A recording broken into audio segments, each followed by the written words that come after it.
All right, we will call the Plan Commission meeting to order. Everybody have a chance to take a look at the minutes? I will move to approve. Second. We got a motion and a second to approve. Any discussion? All those in favor? Aye. Opposed? Motion's approved. Got public hearing for a conditional use permit application at 1601 Industrial Street. Box, Hudson? Bogey Box? Okay. Parbox. This is a public hearing. It is your opportunity to, anybody in the audience that would like to comment on this issue, please come to the microphone, identify yourself, your address. It's a public hearing, so it's available on Zoom. Do we have anybody on Zoom? A couple people on Zoom. Okay, for the people on Zoom, if this is the public hearing that you're interested in, please indicate your desire to speak by, I think, electronically raising your hand. We're monitoring that, and we will recognize you when we see that. So, does anybody have a comment? Any comment? Any comment? Any comment? I move to close the public hearing. Anything on Zoom? Nope, nothing. Okay. We have motion and a second to close the public hearing. All those in favor? Aye. Opposed? Motion's approved, public hearing is closed. Conditional use permit application at 1601 Industrial Street, Bogey Box, Hudson, 1601 Industrial Street, CUP, Bogey Box, Hudson. Great. Good evening, everyone. Tonight, Bogey Box Hudson LLC is seeking to get a CUP approval to operate an indoor recreational golf simulation facility. Per the applicant's narrative, this facility will be utilized for golf training and would be membership-based, accessible 24/7 for limited members, able to reserve in 1 hour increments up to 4 hours at a time for up to 6 people per bay, with 2 bays being proposed within the overall project. Pizza, snacks, and various non-alcoholic drinks will be available to purchase, and no employees, personnel, or staff will be on site. A neighborhood meeting was held on February 13th, upon which no one had attended, nor has staff received any public commentary on this application. If there's any comments from Plan Commission, feel free to speak now, or otherwise staff would recommend approval with a 2-year scheduled review. Very low impact, as it looks like to me. I mean, just at less than any store, less than anything. So I shall move to approve with city conditions. I'll second it. Motion and second to approve. Any discussion? All those in favor? Aye. Opposed? Motion's approved. Public hearing for a conditional use permit application at 727 12th Street, Hannabachen and Brett Baki. And once again, this is a public hearing. It's your opportunity to comment on this topic. If you're here, please come to the podium, identify yourself, give your address, make your comments brief, and try not to repeat other people's comments. And if you are, once again, online, please electronically raise your hand and we will identify you. Hello, good evening. My name is Roy Schoberg, 1108 Vine Street. So I live right across Vine Street from the proposed new ancillary building. I was given a copy of the proposal by the staff. I just got back from a vacation, so I didn't have a chance to attend the information hearing before. So I really appreciate the staff's timely response.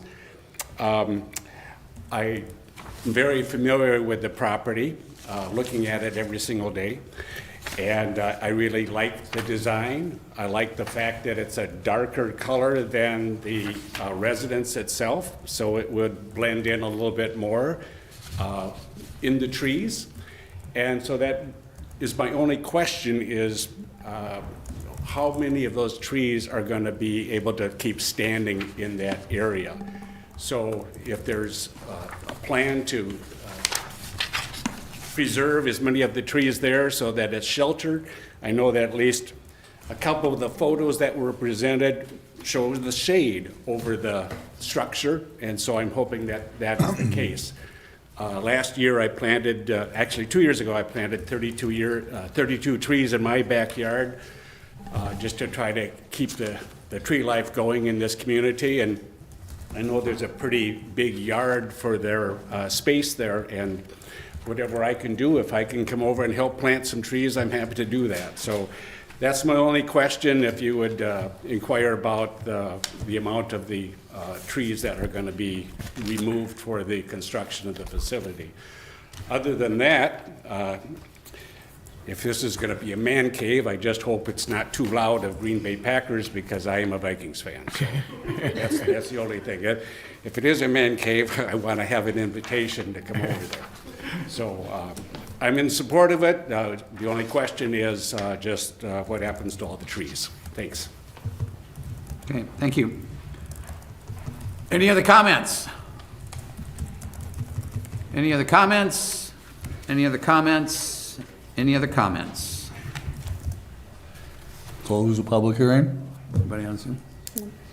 Second. Motion and second to close the public hearing. All those in favor?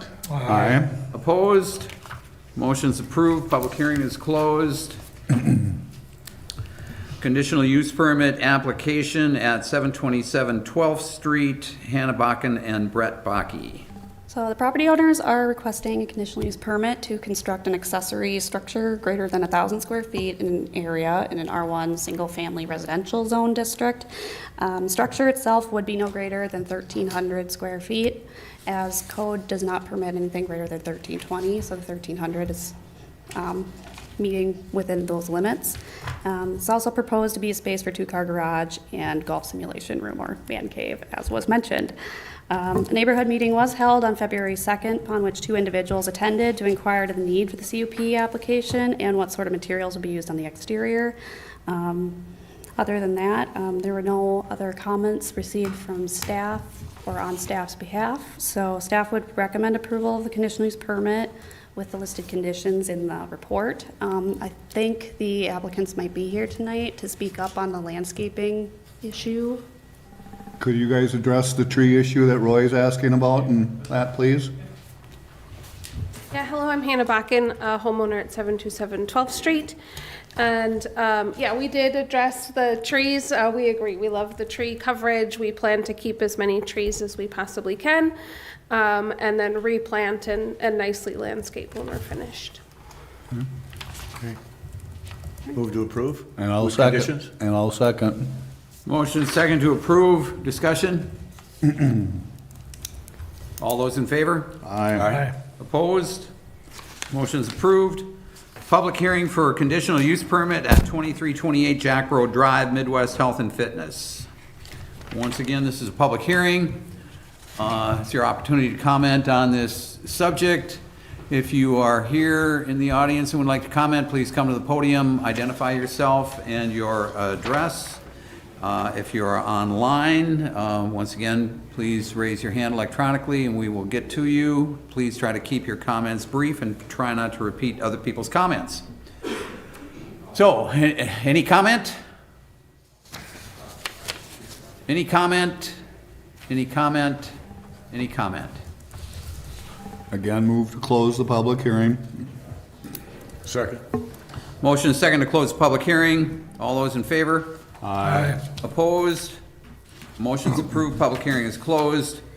Conditional use permit application for 2328 Jack Road Drive, Midwest Health and Fitness. So this applicant's looking to operate a 24-hour indoor recreational facility, i.e. gym, in the tenant space of 2328 Jack Road Drive in an I-1 light industrial district.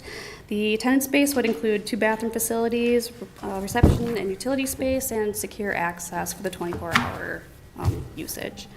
The application materials included a written narrative explaining the gym's 10-year history and along with proof of parking facilities on the site to help accommodate the tenant space as well as the Croy Valley Foods primary tenant.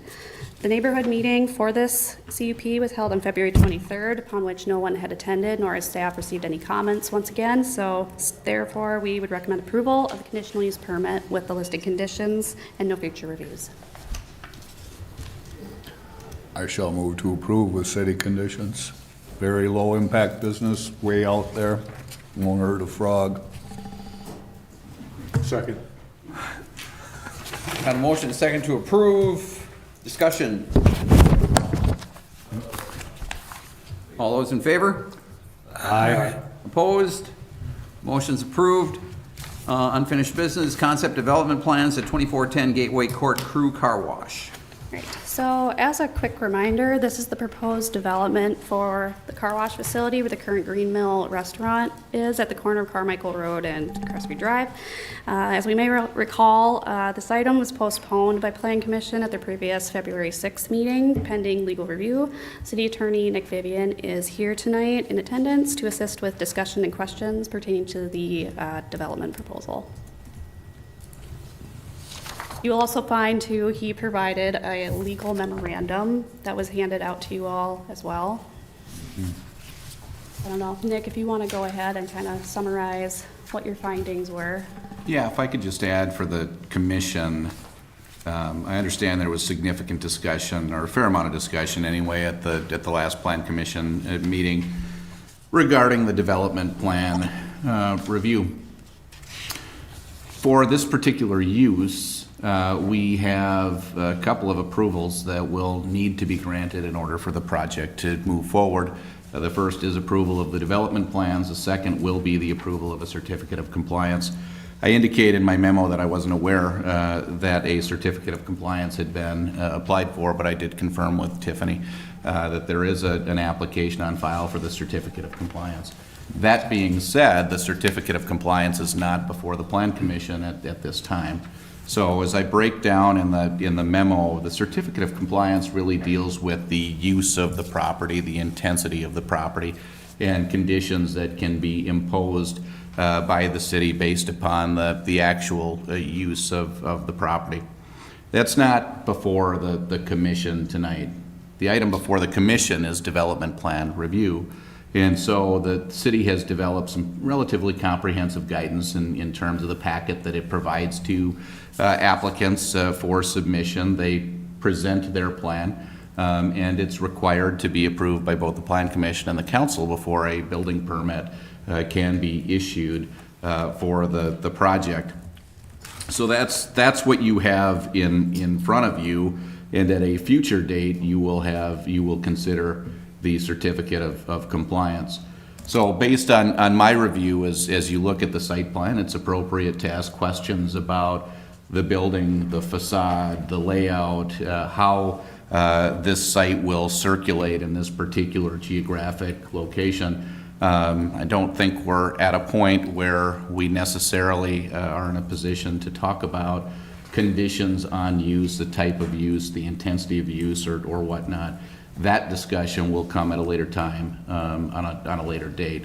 For now, we're really looking at the site plan, how this lays out. It's an interesting site, as everybody here is familiar. It's kind of interior to the court that serves Milwaukee Burger and ultimately exits out on the road that fronts the grocery store. So there are a lot of considerations to take into account that certainly are fair for the commission to discuss and to discuss the impact on the area based on the design, based on the volume that they've designed for, based on how they anticipate using this site. So like that's how this lays out for discussion purposes. There may be a little bit of crossover into use. But I think we should use this time to really sort of discuss the site plan, the layout, and those components. And then when the certificate of compliance is before the commission, then we can discuss the use and its intensity.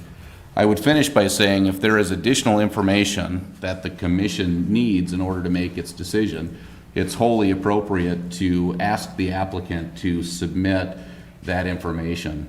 For example, if the commission believes that a traffic study would help inform its decision, it should make that recommendation. Ultimately, a traffic study would be conducted by our consultants, but would be paid for by the applicant.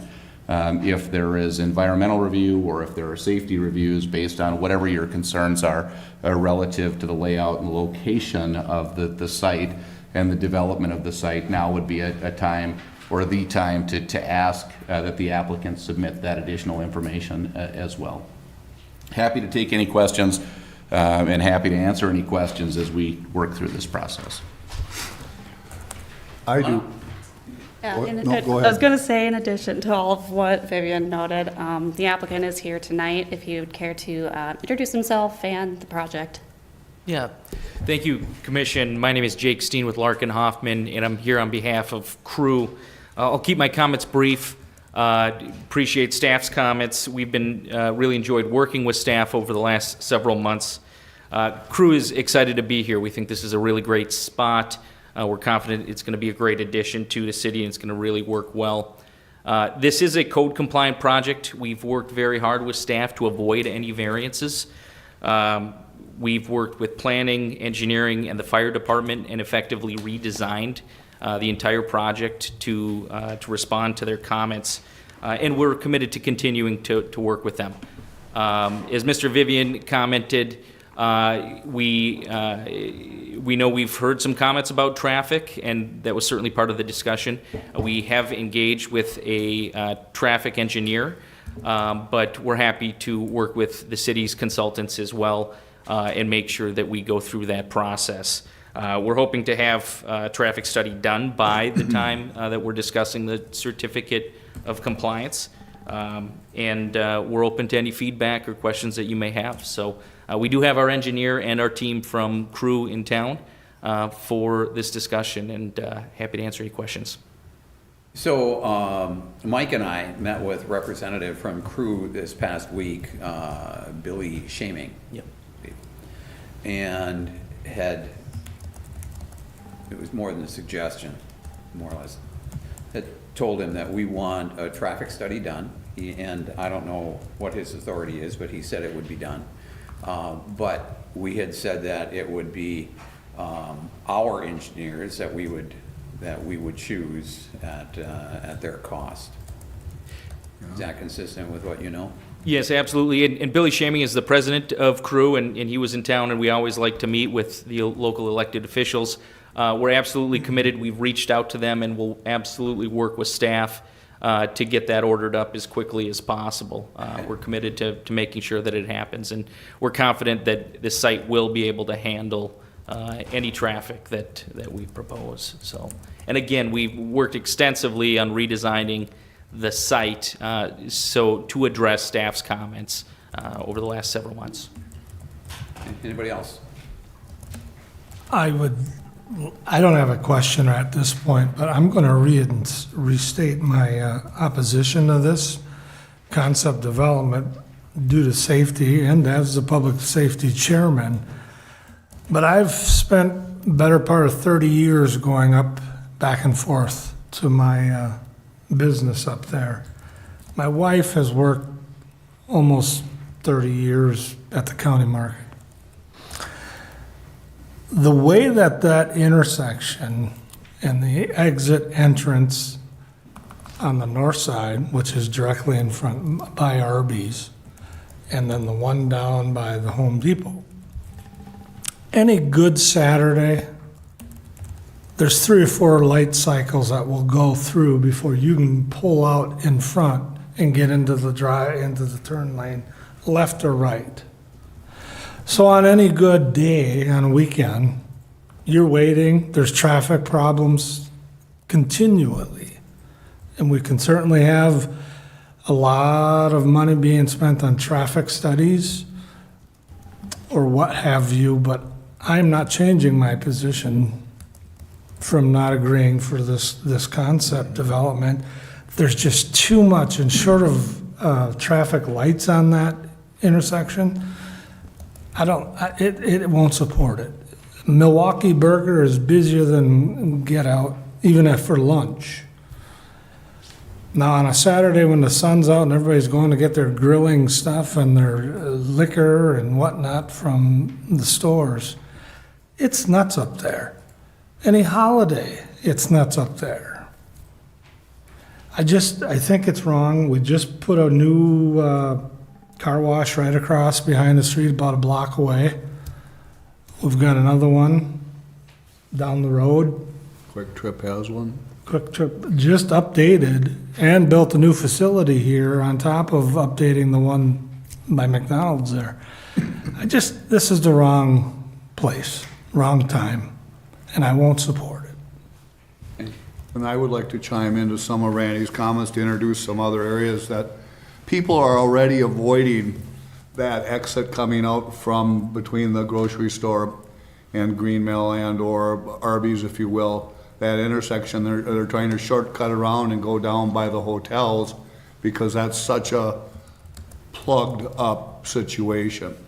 If the car wash were to ever ask for access off Carmichael and/or Crestview, the answer is an automatic no, because there's already trouble there, I feel, to play into Randy's comments, and any more crowding there, we don't need it. I don't care how much money you spend on studies, what's the cure to it, and I don't see a cure to it, other than, you know, adding more lanes, more turn lanes, major reconstruction, which, you know, we're not gonna be doing now.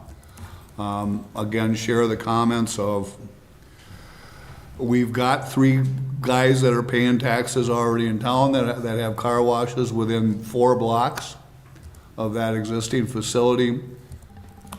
I'm not trying to be rude to anybody here or anything like that. I mean, you're in that business, and it's not our job to decide who does what where. And I said that last meeting, and I'll say it again. But I just feel it's not right for that lot for us to move ahead and approve it. I mean, that's my feeling. Now, whether or not that happens, I can't say that, but I don't feel that that's the right thing to do. Okay. So, wanted to say that. Mr. Mayor, I do want to make clear, just for the record on this discussion point, that the other car washes in the area are irrelevant.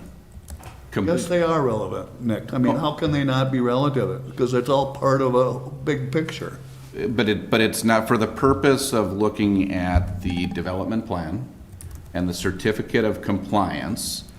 The city has decided with its code that this use is an appropriate use for that zoning district. Now, we're not talking use tonight, but it's an appropriate use that they can apply for a conditional, or for a certificate of compliance if they want to. So that use generally in that district is okay.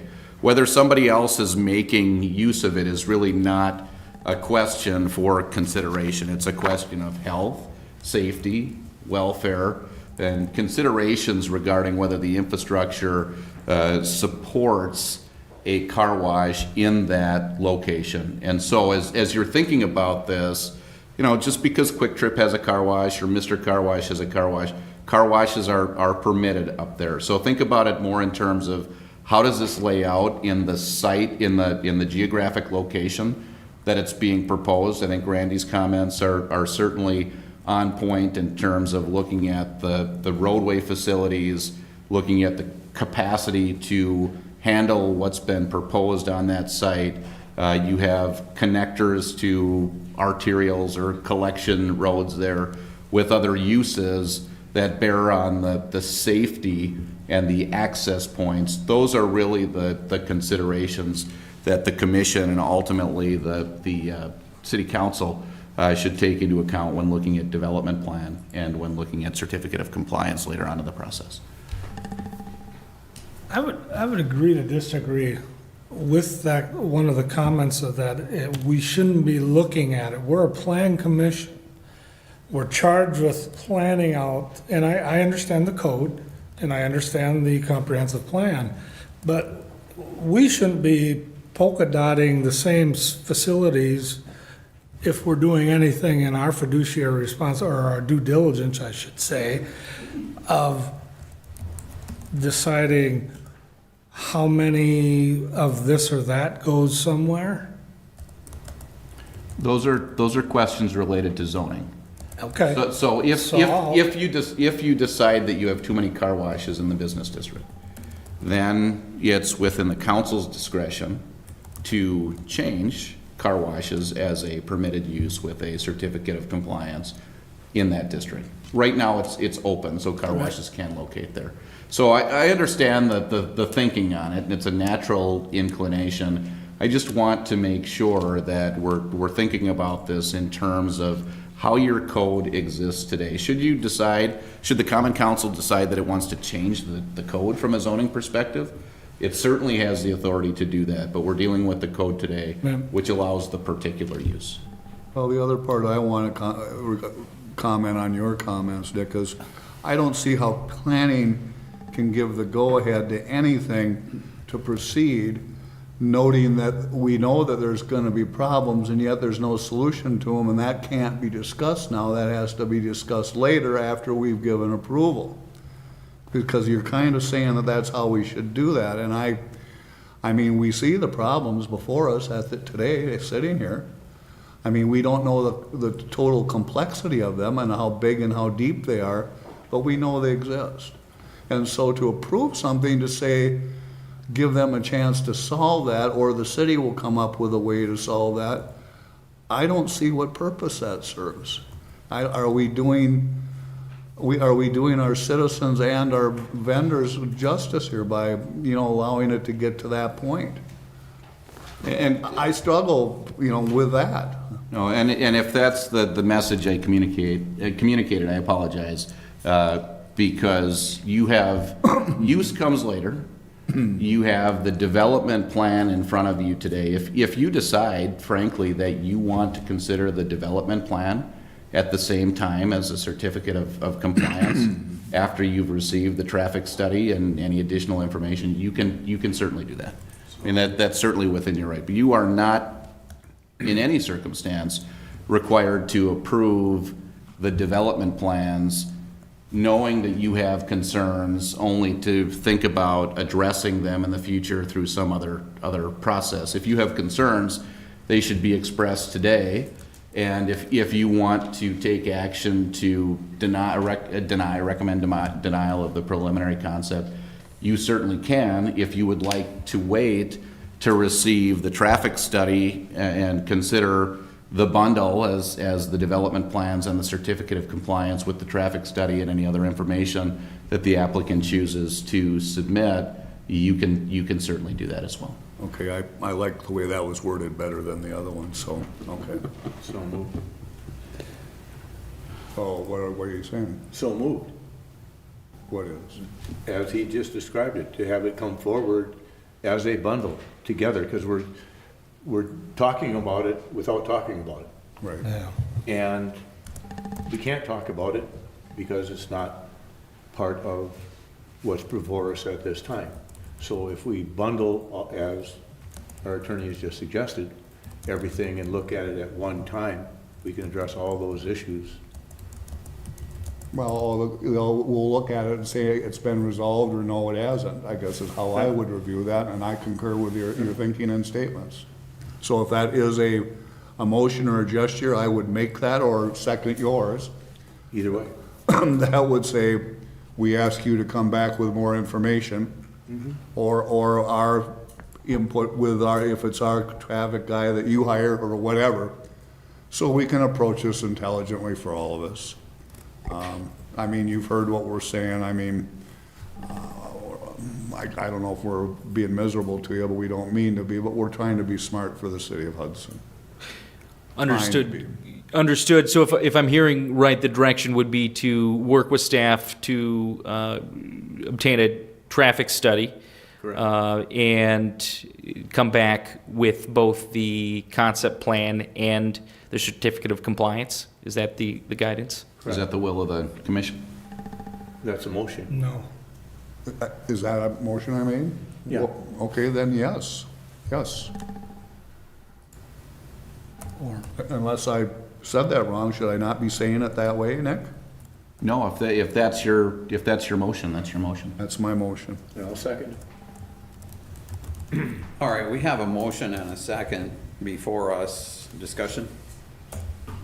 I'm not going to support that either, so, and I don't know what the Well, majority is or not. I'm- Safety is too important right now, and you're going to make it harder to say no if you bundle it all and they bring a big old package to say one thing to you guys. Then you have to rip it apart and look at and go through it and understand it. This doesn't fit there. So. There's a safety. And I'm trying to trying to process this. I'm looking at the recommendation. It says that the council or the plan commission may approve. I thought, it was my understanding, and this was without consulting you, Nick, but when Mike and I had met with Mr. Shaming, it was my understanding that we were not going to do anything until we had a traffic study in hand. We didn't know that. No, I just said that. Yeah. Okay. Well, that's what we're saying back That's to what you we're saying tonight. now. That's what we're saying back to you. I didn't expect that there would be action on this tonight. I thought it was just going to be a presentation once again of the concept plan. So the options then, Nick, are, Well, you can certainly, if it's the desire of the commission to take this up after a traffic study has been received, completed and received, that is certainly an acceptable process moving forward. And I think that's what Mr. Yorg was intending to achieve through his motion.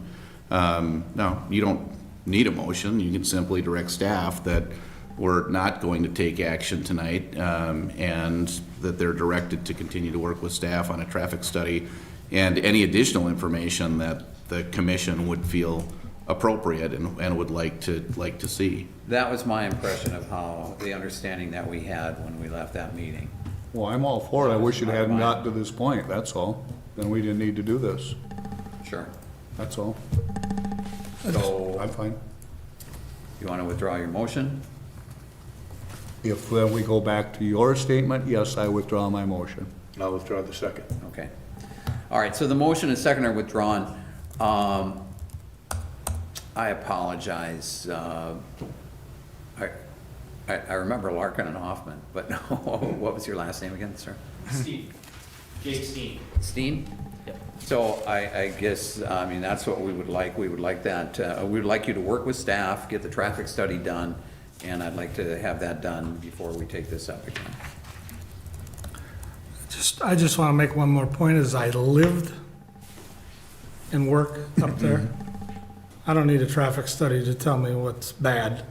That's what I'm saying. And within your document, Nick, you say that the council retains its broad discretion to approve or deny or issue a conditional approval for, under the public health, safety, and welfare. And I'm going to stand by that. When we get to the certificate of compliance, yes. It's enough, no, but it's enough to motion to deny the concept development. You could certainly make a motion if Yeah, you want to. right. I just think sending them down and spending more money, or our money, is just, to me, not fiscally responsible. When and if it comes back, there's a lot of people that live that traffic study up there. And they're gonna say no. Mr. Mayor, Commissioners, if I may, to Mr. Vivian's earlier suggestion, I think our discussion, or our preference would be, of course, to have all of these discussions at the same time, if that is possible. I think Commissioner Yorg's motion would have allowed that, so we could come back with the traffic study, have the discussion on the certificate of compliance and the concept plan review, so you can discuss all of the concerns that you have, so that we don't have a need for, yet I guess it would be two additional meetings above and beyond that. But I think it's our understanding that once that information becomes available to us, you will be scheduled again, put on the agenda, and we will do that. And so it's just same things happening a different way. Okay, but it would include the certificate of compliance, is that correct? It could, and we wouldn't need a motion for that. Okay. And we have certainly submitted that already, so I think that would be our preference and the expectation that we would operate under, that we would come back, we would work with staff on the traffic study and have both of those discussions at the same time so that we can have all the considerations evaluated. And to Mr. Morset's point, just on cost, a traffic study would be a developer cost. Yeah, I know. So I just wanted to make clear that it's not taxpayer cost that would fund the traffic study. And just to my counterparts, everything on this agenda is actionable. you have that right to motion or not, from previous council advice.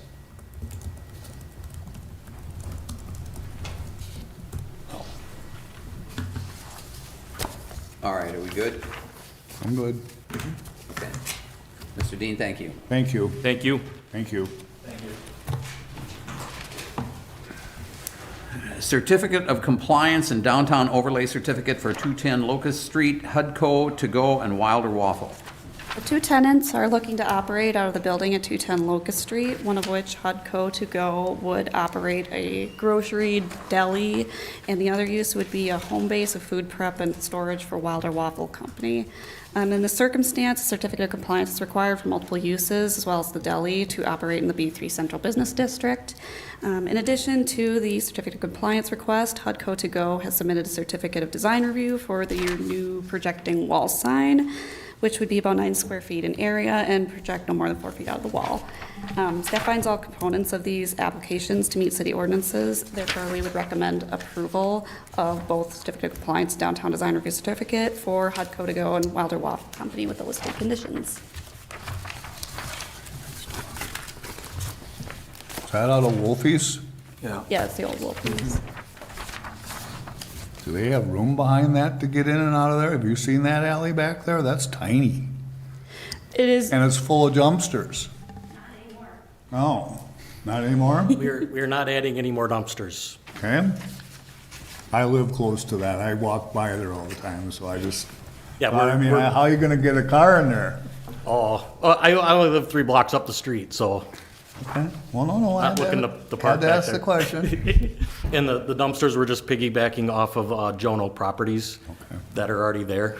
Yeah, no, that's an easily solvable thing. I know, I understand that. What do we need to do here? I think, well, staff recommends approval of the certificate of compliance and downtown design review certificate. It's 2 applications in one for the one property with the 2 businesses involved. So it's up to you, though. Whatever you want to do, approve, deny, postpone. I will approve, Okay. move to approve with city conditions. Second. motion second to approve, discussion? All those in favor? Aye. Opposed? Motion's approved. Thank you. Thanks, good to see you. Certified survey map for extraterritorial zone town of Troy at 422/428 County Road F, Seasons 45 LLC. So the applicant has submitted an extraterritorial certified survey map for the city's review. The CSM would subdivide the property into 2 lots there's 2 house structures existing there. So lot 1 would be 15,699 acres in size, and lot 2 would be 29,875 acres in size. 29.875, my God, I'm so sorry. Lot 1's 15.699 acres, lot 2 is 29.875 acres. Staff does find these to be compliant with our Chapter 254 subdivision code, therefore we would recommend approval. Is that town of Troy? Yes. Yes. Move to approve. Second. Motion second to approve, discussion? All those in favor? Aye. Aye. Opposed? Motion's approved. I just have some questions on this. It's already been, Oh, I was walking up when you said discussion. I was wondering if I could ask a question. sure. You can ask a question, sure.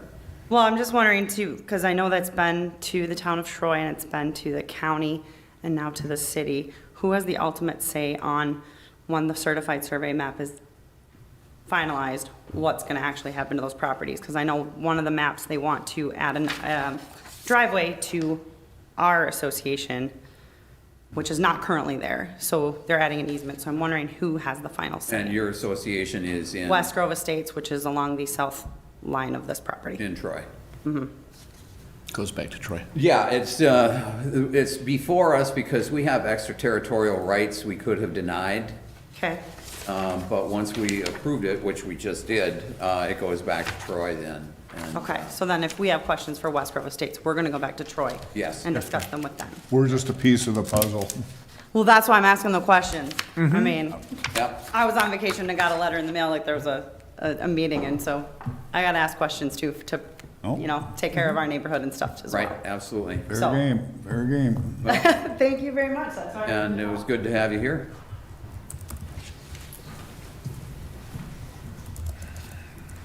All right, downtown design review certificate for 206 and 206 and a half Locust Street, A and E Mason Properties LLC. So this is a request to install a couple of really small projecting signs. Both are under 6 square feet in area, but because they're signage, we do have to go through a process of downtown design review certificate. One of which, the sign is 5.4 square feet in area for the primary business.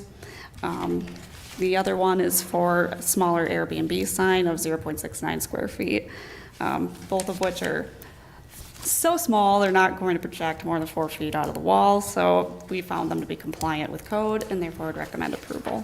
Are they up high enough? It looks like the mason jar marketing sign on the picture to the two pics. Looks pretty low. I mean, you know, putting it in context to the window and the door. I think that's just the angle. It could be optical, I understand that, but I have to ask the question. It looks, if it was being at a perpendicular 90, it looks low, Pat. Okay. Well, just, I'll prove it, making sure that the height of the sign is appropriate. Okay, Should I word it that way? yeah, that I'll works. second it. Meets the minimum. Works for me.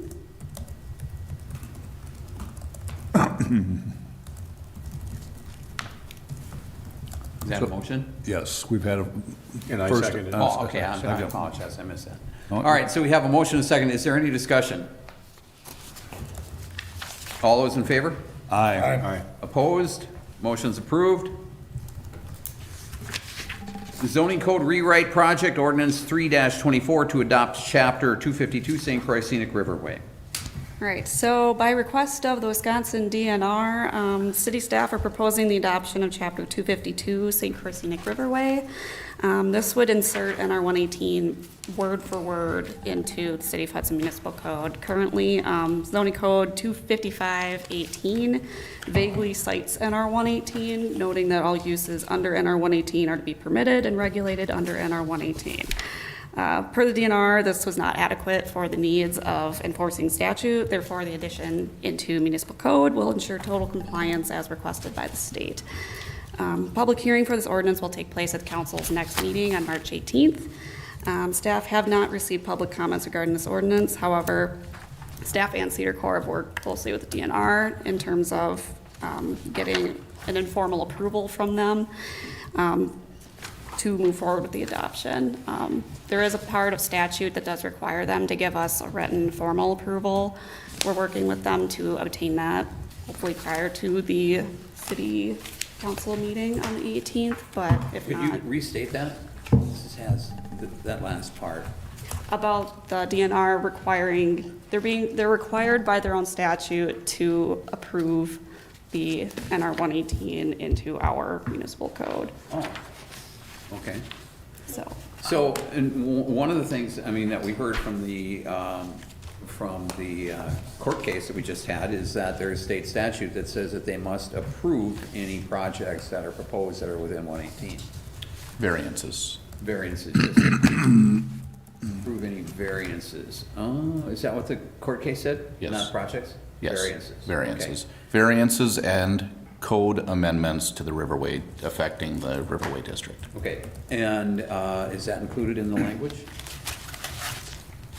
It says, it's word for word from what NR Okay, 118 well, was. I So it would should think be that given what the court included. case is, that we should incorporate any language that came from that court case into the, into our ordinance as well. Absolutely. That it would require the DNR to approve any variances. Access. Sure, I see what you're saying. Does that make sense? Yep. So how do we do that? Well, this will come up for council discussion at the next council meeting. It'll be on the next agenda. We'll take a look at what's proposed. Effectively, it's moving all of NR 118 the specific language of NR 118 into the city's code. So right now, we just have a brief statement that says we adopt the NR 118 regulations whole cloth. But we need to say, for clarity purposes, at somewhere in our code, that for Riverway District variances, DNR consent is required in accordance with statute 30 point whatever. Okay. So that we will make that addition probably with this amendment, but we could make it separately as well. But it needs to, based on the court case and the ruling from Judge Waterman, it should be incorporated here in the near future. Okay. Is there no recourse? Just one second, it should be incorporated here, or it should be incorporated in state statute NR 118? I think we'd have to incorporate it into this ordinance. Well, it needs to be it should be incorporated into the city code. Okay. Is that court case appealable, it's reversed, it's done? Anybody's gonna appeal? It is, we are still in the appeals period. Yeah, We do need to have a conversation, a closed session conversation with the Board of Appeals, and that has not happened yet. okay. Ouch. All right, so was that your motion? I made no motion. No, there was no motion yet? Okay. I don't know which one we're on. We're adopting ordinance 3-24. Oh, Forwarding an approval of ordinance 324 to the council to adopt. With the language that Nick just gave us also, to I incorporate the. would move to do so. Okay, Second. wielding your power over on that side of the table. And my inability not to speak, yes. All right, so we have a motion and a second. Any further discussion? All those in favor? Aye. Opposed? Motion's approved.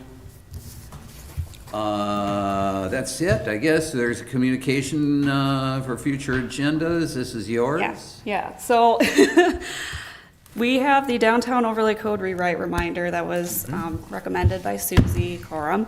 At your reading on August 3rd, 2023, you all had forwarded a recommendation of approval to the council to consider ordinance 1123 to adopt a downtown overlay code rewrite. And meanwhile, at the council's September 18th, 2023 meeting, they approved a first reading of the ordinance pertinent to some public feedback that was obtained at the public hearing at that time.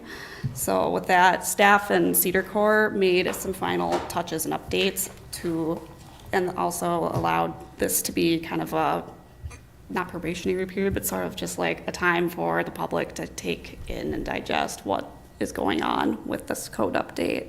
So the second hearing now for 1123 ordinance is set to take place with council, once again, Monday, March 18th. Attached in your packets, you will find there is like a detailed section by section review of the proposed changes to the downtown overlay code. Primarily though, in summary, it's not changing how it operates. The Plan Commission will still be the ones making the call as far as architectural style and changes work. It does remove some what we perceive to be small changes to buildings from having to go through process, such as sign updates and stuff like that. So it does kind of help applicants as well as the city staff as far as review of major components. So we're including in the code one of the updates that you guys didn't see from last time. We included language about design guidelines checklist that's going to be required of applicants moving forward. So they're going to be held accountable to show how they are meeting our design guidelines based on imagery that we request, definitions of the specific styles. Yeah. Have we updated our architectural part of that? In other words, showing how they meet old existing building designs and materials, where I feel we've been kind of schnookered on that in the past. People have gotten away with maybe the similar color, but not much else compliance other than color as to, I mean, I hate to say it that way, but I just feel that it costs money to do it the old way. And I think people are, the stone, say, across the street is on plywood. I mean, that's not stonework, that's veneer. And so, is that allowable? I mean, do you see what I'm trying to say? Is veneer allowable in place of original architecture So you're talking compliance? material of Material, building. correct. Yes. I don't believe that detail is being changed or modified from what current code dictates. I would ask that to be looked at. Only not to change the list of material, to change how it's used. In other words, is it used in a similar fashion as to how it was, say, originally built? In other words, The historical use of the material. yeah. Okay. I mean, otherwise, it's not the same. I mean, it's just plain not the same. Okay. I can bring that up to Cedar I Core. mean, maybe I'm kicking the can down the road here, and I don't know that yet, and I'm trying to figure that out. But I do feel that that's a big weakness in how we go forward and trying to keep the town quaint and old and all of that is, we gotta make sure they're doing it and not turning it into something that it's not, it shouldn't be. Right, right. So that's the intent of my comment. Okay, Okay? that's fair. But yeah, otherwise, that's where we're at with that right now. So what you see in front of you is the current ordinance as it's laid out, This is minus the your suggestion. This is the current one. Yes. Okay. Well, not the current, the most up-to-date revision of the Okay. rewrite. That's what I meant. You will see in there, though, there is the redlined version, too, of the old one. All kinds of changes were made, but it was requested to have you all see that, so. I don't like handed being homework, but I need to study this, so. Zoning code is quite the homework for everyone involved. I understand that. Okay, everybody good? Yes. Anybody else have any comments, anything to I add move. for future agendas or anything? I move to adjourn. Second. Got a motion, second to adjourn, all those in favor? Aye. Opposed? Motion's approved, stand adjourned. Thanks, everybody.